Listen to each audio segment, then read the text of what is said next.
Guys, good morning. Today ay mag-harvest tayo ng quail eggs or itlog pugo. Meron kaming konting ready to lay dito na inaalagaan. So everyday sila ng itlog. And then siguro around mga 100 heads lang ito sila.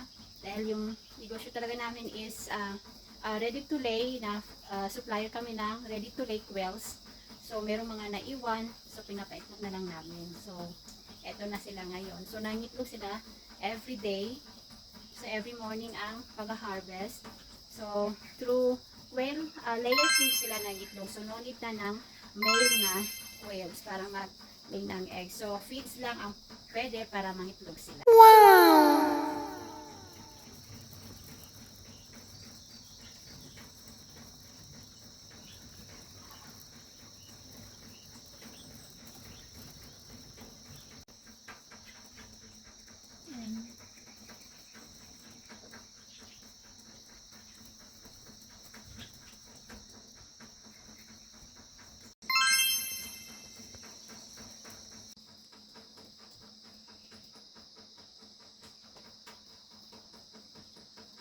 Hello, Pugo. Good morning. Kumusta? Wow! Kumusta kayo? Harvest na ako ng itlog.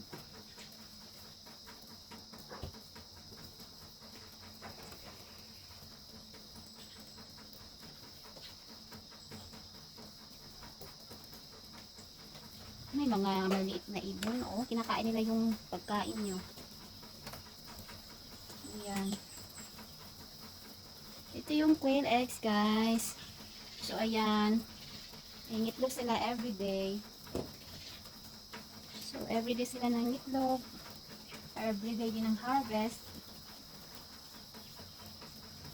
Ayan. Yung price dito sa amin pag binibenta yung isang itlog ay 1.80. Pag farm gate price. Galing sa farm, 1.80. Wholesale na yan siya. Pag retail, mga 50 pieces, 100 pieces na itlog ang bilhin. Ano tag 2 pesos ang isa.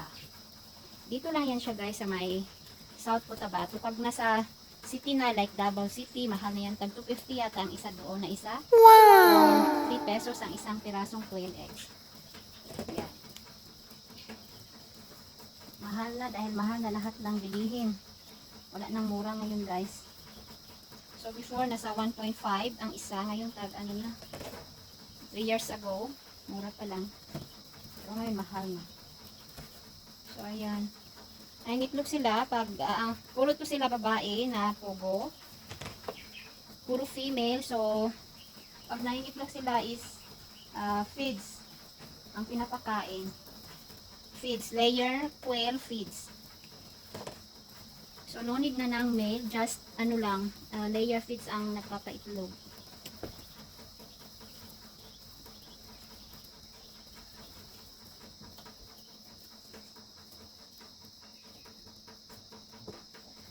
So, yung kanilang cage, hindi ito dapat ang cage ng nag-lay na quails.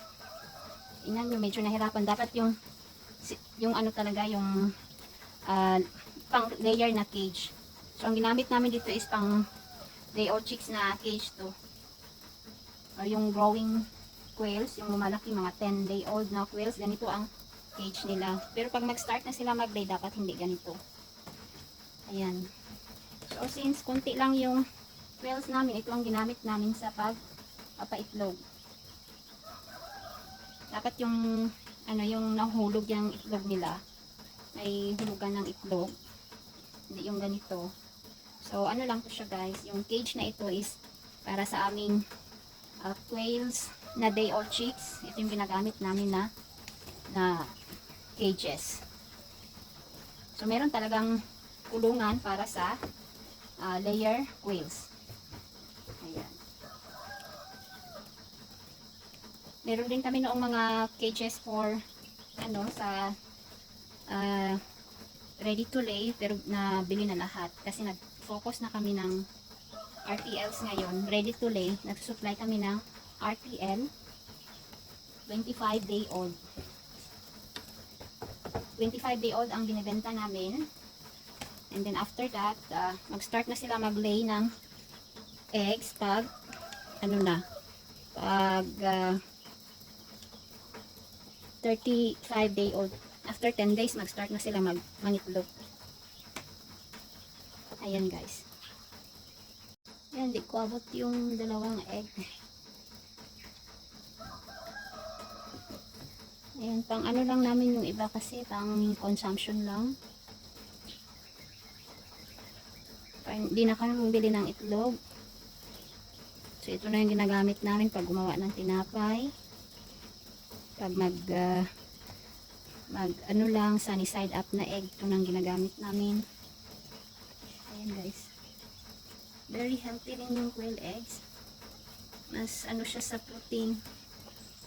Rich in protein kaysa chicken eggs.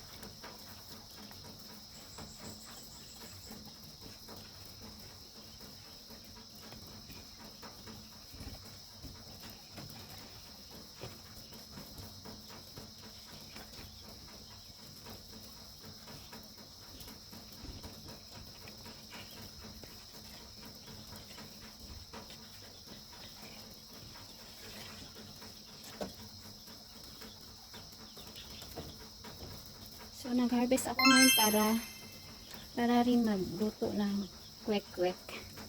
Sarap din ito sa chop suey. Then, yung mga arroz caldo, yan, yung mga soup, pwede siyang ilagay. Boiled eggs. Yan. So, medyo mahirap mag-harvest pag ganitong, pero okay lang dahil kukunti lang naman sila, guys. Pag marami kayong mga RTLs, hindi siya pwede sa ganitong cages.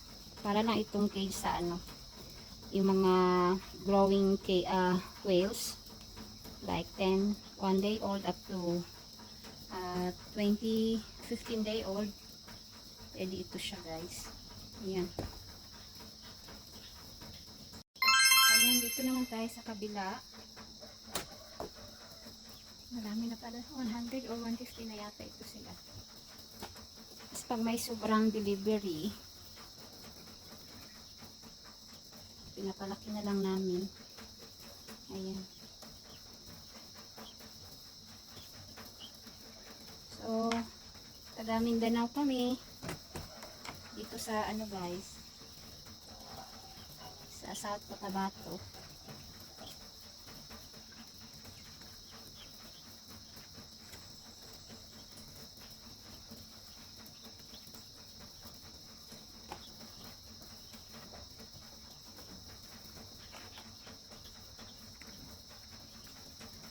Ang delivery ng ready to lay is dito lang sa mostly ang nag-order taga Davao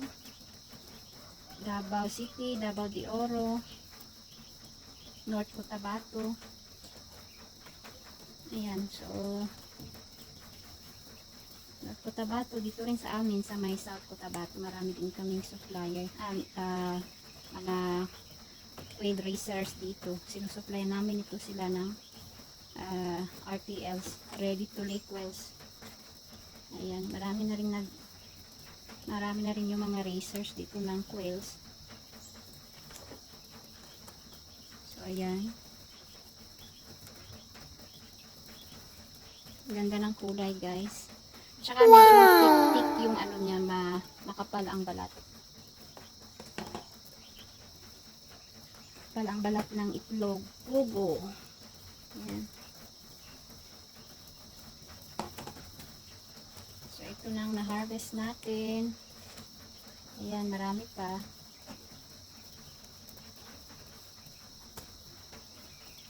So, yung iba may nag-order 1 box per box yung namin dito. Pag benta. Dahil kukunti lang.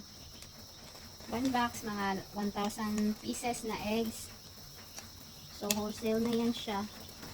Tag 1.8 ang isa. Pag mga tingi-tingi lang, like 50 pieces, 100 pieces, 2 pesos ang isa. Yan.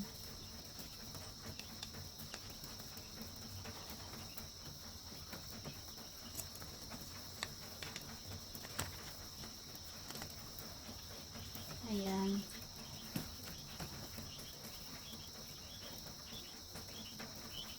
So, yung Mga quails galing pa ng Luzon sa Bulacan.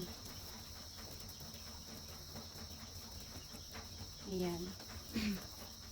Pinapadala nila dito yung ano lang ito sila guys. Day old chicks. Pagkuha namin sa airport, day old chicks. Sa Davao City pa na airport, nakuha itong mga ano,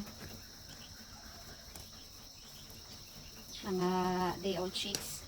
Davao City Airport, Davao International Airport. Hindi naman po siya pwede ipadala yung quail eggs through by land, yung by land, pwede mamatay. Pag-harvest siya nila, like morning time, 2 o'clock in the morning siguro. So, within that day, i-deliver na yung mga day old chicks. As in day old chicks, sobrang liit. So, pinapalaki lang namin dito. And then, sinusuplayan namin yung mga racers dito sa Mindanao. Marami kasi dito mahilig mag-alaga ng pugo. Ng pugo mismo, tapos ibibenta ng itlog. Medyo madali kasing ano to siya guys, kaysa manok. I mean, kaya ba? Kayang alagaan ng ordinaryong tao. Kung gusto niya na magnegosyo, kahit konti lang, pwede na to. Kasi pag manok mismo, milyon ang kailangan. Ito mga 50, mga 20,000, pwede na. Start niya. Yun, yung sa egg quail, RTLs lang yun. Gawa ka pa ng ano niya, ng kulungan. So more or less, mag-start ka ng mga around 50,000 dito na negosyo. So nangitlog sila guys. Wala na yata, naubos na. Itlog pugo. Wala na itlog pugo. Ubos na, na-harvest ko na lahat. Yan, mangitlog tayo pugo ha. Pasensya na sa disturbo. Para komportable kayo dyan. Tanggalin natin ang itlog. So, ayan. Basta, pwede ka na magnegosyo nito guys. Meron ka ng kulungan. Kahit po, pwede na ikaw gumawa ng kulungan. Ayan. So, wala na yata. Tinitingnan ko lang kung meron pang itlog. Ayun, meron na iman sa kabila. So, ayan na guys. Itlog pugo yan. Dami. Ayan.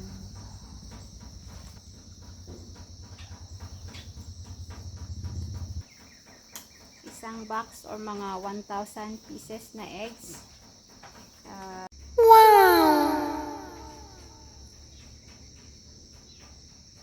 Bye pugo. Thank you sa itlog pugo. Thank you sa inyong mga itlog. Ayan, mag-itlog pa kayo na marami ha. Ayan sila guys. Ayan, so nangitlog sila pag everyday. Ayan. Good morning pork. Turkeys. Good morning. Kabir.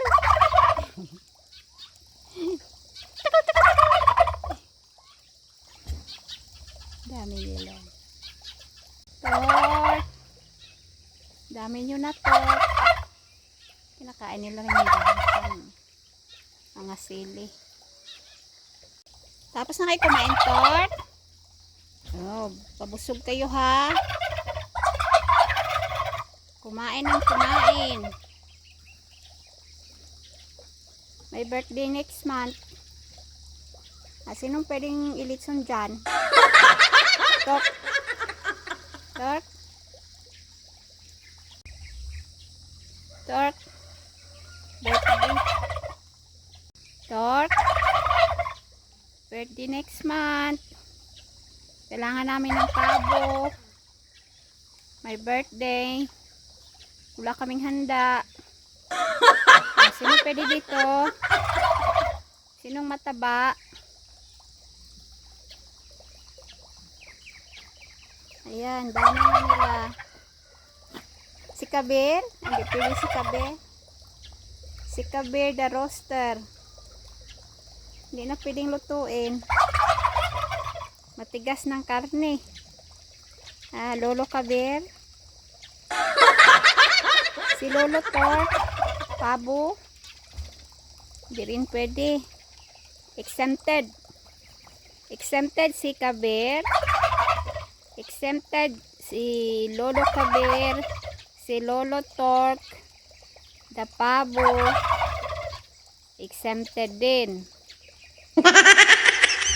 Hindi na pwedeng lutuin. Yan si Kabir. Kabir. Si Kabir. Yan. Kabir the roaster. Lolo Kabir. Hanggang na. Ito naman si Tork. Itong yung balahibo niya sira na. Yan yung family tree niya. Ang dami na nila. Oh. Tork. Birthday ni Walter next month. Tork ba? Baka kami handa. Kailangan namin maglitso ng pabo. O, 2 pabo. Hindi ka man pwede, Tork. Tigas na rin yung karne mo. Ito yata, Tork, o yung 2 lalaki ba yan? Hindi ko alam kung anong babae dyan. Ayan, yung 2. Pwede ito, oh. Litson. Next month. Litsong pabo. Roasted turkey. Next month na naman. Ayan. Ayan, oh, maganda. Parang malaki yan, oh. Pwede na yan. Yung 2. 2 lang, Tork. 2 lang naman. 2 lang. Lalaki naman. Non-stop eating, Kabir. Lolo Kabir. Grabing kain ni Kabir. Non-stop. Hello guys, andito naman tayo sa aming whale chicks. Mga ano na to siya guys. 12-day-old na whales. Ito sila. Ayan. 31 sila dumating ng January. So today is 10. Yeah. Wow! 12-day-old or 11-day-old to sila. Yan. So ito yung negosyo namin talaga. Ayan. Around 10,000 to sila. So day-old chicks pa lang ito noon. 10 days ago. Day-old chicks. Now 11-day-old na sila. Ayan. Yes. Around 10,000. Whales. Ayan, meron din sa taas. Ayan. So, mayroon na itong may-ari guys. For delivery na to sila after mga 13 days. 14 days. Mga February 24 ang delivery. Sa North Cotabato, like Kidapawan. Also, Davao City. Compostela Valley, Davao de Oro. Yan. Ayan sila. Ayan. So, ito talaga yung negosyo namin, guys. So, yung mga itlog pugo doon kanina is for consumption lang. Tapos, yung iba binibenta. Ayan. Ayan, guys. So, around 10,000 sila na chicks. Ayan. So, madali lang po sila mangitlog. Dapat maganda yung pakain sa kanila, guys. Maganda rin yung tirahan nila. Yung tirahan nila, mas maganda pa sa amin, guys. Yan, see. Laging malinis to pag ano. Ayan. Sobrang dami. So, yung delivery nito is within Mindanao only. So, minimum is 500 heads na order. And then, delivery is within Davao City yan. So, ang isa is 40 pesos. 40 pesos per head. Depende sa location mo sa Mindanao. Pag sa Jensan lang, Coronadal, kay na kami ng Jensan at Coronadal City yung farm namin. Sa ano lang po sila, 40 pesos. Pag medyo malayo guys, outside Jensan is nasa Nasa 42, 45 ganon. So Zamboanga City yung iba nito. So sa Zamboanga City na delivery dahil malayo masyado, nasa 45 pesos ang isa. Just imagine yung travel mo from Jensan to Coronadal City is mga 8 to 10 hours guys. Yan. So iba talaga ang price doon dahil malayo na masyado. So dito lang kami sa gitna ng Jensan, General Santos City and Coronadal City. So yung hindi pa namin na-deliveran is Agusan del Sur. Agusan hindi pa kami nakapunta. Medyo parang malayo na masyado sa amin. Parang 15 hours ang biyahe. Agusan and Surigao del Sur, Siargao, ganyan hindi pa kami naka-deliver dyan guys. So yan yung area na hindi pa namin na-deliveran.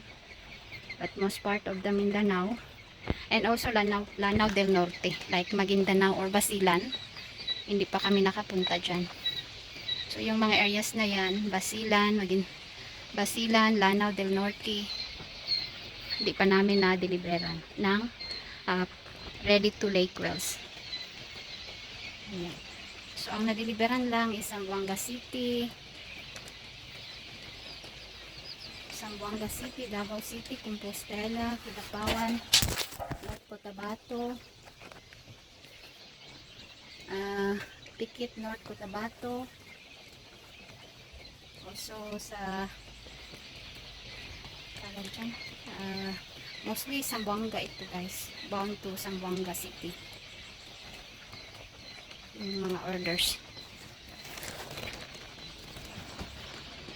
and Davao City yan. So ganun karami guys ang inaalagaan namin dito na mga pugo. So maximum lang kaya namin alagaan is 10,000 na day or chicks. Yan. Thank you for watching guys. Please don't forget to subscribe, support my channel, like and subscribe. And may mga tanong kayo, any comments or suggestions guys, any questions, you can comment below. Yan. And thank you sa oras ninyo and have a nice day.